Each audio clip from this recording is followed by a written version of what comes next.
Hello my student, आप सभी को अपने चैनल एग्जाम प्री में स्वागत है। आप लोग कैसे हैं? अच्छे होंगे, मस्त होंगे, ज़बरदस्त होंगे। तो आज के क्लास 10th का इकोनॉमिक्स का वैश्वीकरण लेकर आ चुके। वीडियो अच्छा लगे लाइक कर देना, शेयर कर देना और चैनल का सब्सक्राइब कर देना। हम हैं अमित सर, ठीक है। तो आइए बिल्कुल भी बिना देरी किए हुए स्टार्ट कर देते हैं। और जिस किसी को भी चैप्टर नंबर 1 से लेकर सारा कुछ खोजना है तो आप एग्जाम प्री के प्ले लिस्ट पर जाइए, सारा कुछ मिल जाएगा, ठीक है।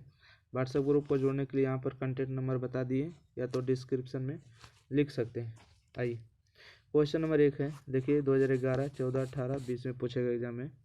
वैश्वीकरण के मुख्य अंग कितने हैं? वैश्वीकरण के मुख्य अंग कितने होते हैं? 4 होते हैं, राइट आंसर। अगला है, वैश्वीकरण का अर्थ होता है कि व्यापार, पूंजी, तकनीकी हस्तांतरण, सूचना प्रवाह, देश की अर्थव्यवस्था का विश्व अर्थव्यवस्था के साथ समन्वय, मतलब जोड़ना। मतलब देश की अर्थव्यवस्था जब यानी कि विदेश की अर्थव्यवस्था से जुड़ जाता है ना, तो उसे वैश्वीकरण कहते हैं। वैश्वीकरण एक देश दूसरे से हुए, क्या हुए? करीब हुए, है ना। एक देश दूसरे देश के बहुत करीब हुए। वैश्वीकरण से किसके जीवन में सुधार हुआ? किसके जीवन स्तर में सुधार हुआ? तो देखिए सभी लोगों का हुआ। वैश्वीकरण की प्रमुख विशेषता होती है।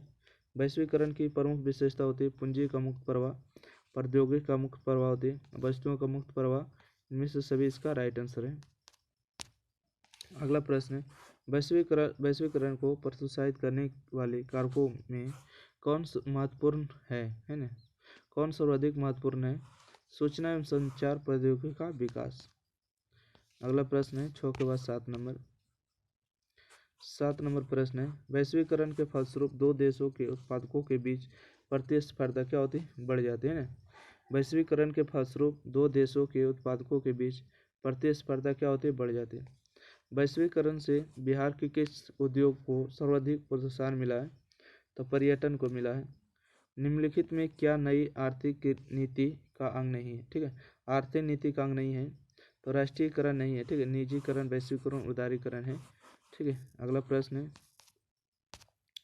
कि वैश्वीकरण का एक दौर आज के पहले आया था, कब आया था? तो 1870 से 1914 तक था। वैश्वीकरण का एक दौर आज के पहले आया था 1870 से 1914 तक।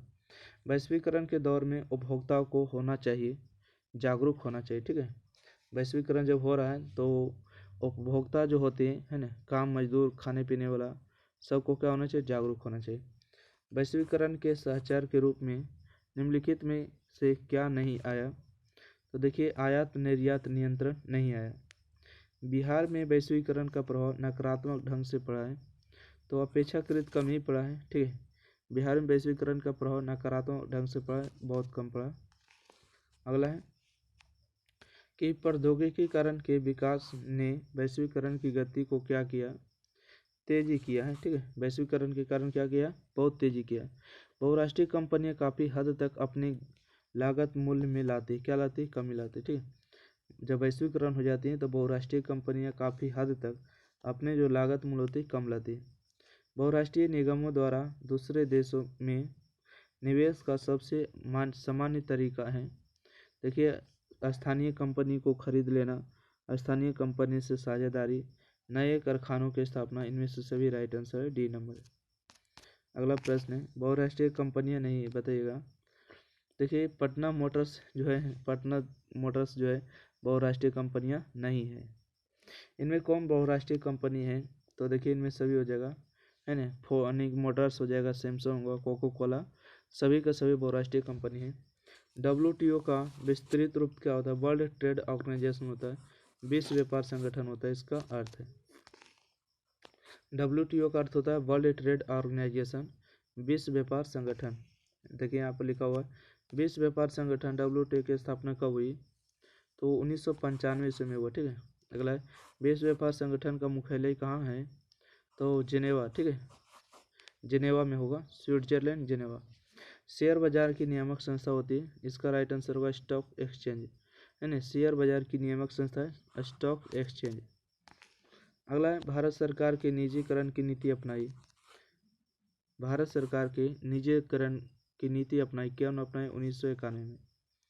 अगला है, भारत की नई आर्थिक नीति की घोषणा किस प्रधानमंत्री ने किया? डॉक्टर मनमोहन सिंह। भारत की नई आर्थिक नीति की घोषणा किस प्रधानमंत्री ने किया? डॉक्टर मनमोहन सिंह ने किया। अगला प्रश्न है, आर्थिक सुधार भारत में आरंभ हुआ। आर्थिक सुधार भारत में प्रारंभ हुआ कब हुआ? 1991 में। नई आर्थिक नीति में किसे सम्मिलित नहीं किया गया? ठीक है, नई आर्थिक नीति में किसे सम्मिलित नहीं किया गया है? नियंत्रित अर्थव्यवस्था में। सरकार की नवीन आर्थिक नीति का अंग है इनमें से सभी। ओके, सरकार की नवीन आर्थिक नीति का ढंग है इनमें से सभी। निजीकरण, वैश्वीकरण, उदारीकरण। अगला प्रश्न है, अंतर्राष्ट्रीय व्यापार संबंधी नियमों का निर्धारित करने वाली संस्था कौन है? तो विश्व बैंक होगा। अंतर्राष्ट्रीय व्यापार संबंधी नियमों को नियंत्रित करने वाली संस्था कौन है? विश्व बैंक होगा। अंतर्राष्ट्रीय श्रमिक संगठन की स्थापना किस वर्ष हुई है? तो 1919 ईस्वी में हुआ है। अंतर्राष्ट्रीय श्रमिक संगठन का मुख्यालय कहाँ है? जेनेवा में होगा। ठीक है, अंतर्राष्ट्रीय श्रमिक संगठन का मुख्यालय जेनेवा में होगा। अगला है, निम्नलिखित निवेश नहीं है। ठीक है, बताइएगा कौन निवेश नहीं है? तो बिजली बिल जो है निवेश नहीं है। बाकी भूमि, भवन, मशीन क्या निवेश है? कौन विदेशी ब्रांड नहीं? विदेशी ब्रांड नहीं, टाटा विदेशी ब्रांड नहीं, अपना देश का ही है। ठीक है, टाटा आयरन स्टील, आप रतन टाटा का नाम सुने ना, अपना देश का है। विदेशी निवेश का उद्योग होता है तो लाभ होता है। ठीक है, विदेशी निवेशों का उद्देश्य क्या होता है? लाभ। जो विदेश की जो कंपनी होती है उसका एक ही लक्ष्य होता है, लाभ कमाना। विकसित राष्ट्र श्रम के निर्बाध प्रवाह में उत्पन्न कर रहे हैं, बाधा कर रहे हैं। राइट। बाजार का व्यापक विस्तार कब हो गया? बाजार का व्यापक जो विस्तार कब बाजार का व्यापक विस्तार अब हो गया मतलब पूरी दुनिया में। मॉल उपलब्ध कराती है वस्तुओं को अलग अलग स्थान पर नहीं, एक ही स्थान पर कराती है। सी नंबर, मॉल जो उपलब्ध कराती है वस्तुओं को एक ही स्थान पर। पार्ले समूह के थम्स अप ब्रांड को किस बहुराष्ट्रीय कंपनी ने खरीद लिया? तो कोको कोला ने। ठीक है, पार्ले जी जो आता था, पार्ले जी समूह के थम्स अप ब्रांड को किस बहुराष्ट्रीय कंपनी ने खरीदा? कोको कोला ने खरीद लिया। अगला है, उदारीकरण हटाती है प्रतिबंधों को। उदारीकरण का अर्थ होता है जैसे कोटा, परमिट और लाइसेंस तीनों। ठीक है, उदारीकरण का अर्थ होता है जो सीमा पर लगाए गए टैक्स को उसको कम करना या समाप्त कर देना, उदारीकरण। परमिट है ना, लाइसेंस, कोटा सभी को समाप्त करना। 11वीं पंचवर्षीय योजना के सार्वजनिक क्षेत्र को अनुमानित यानी कि व्यय कितना है?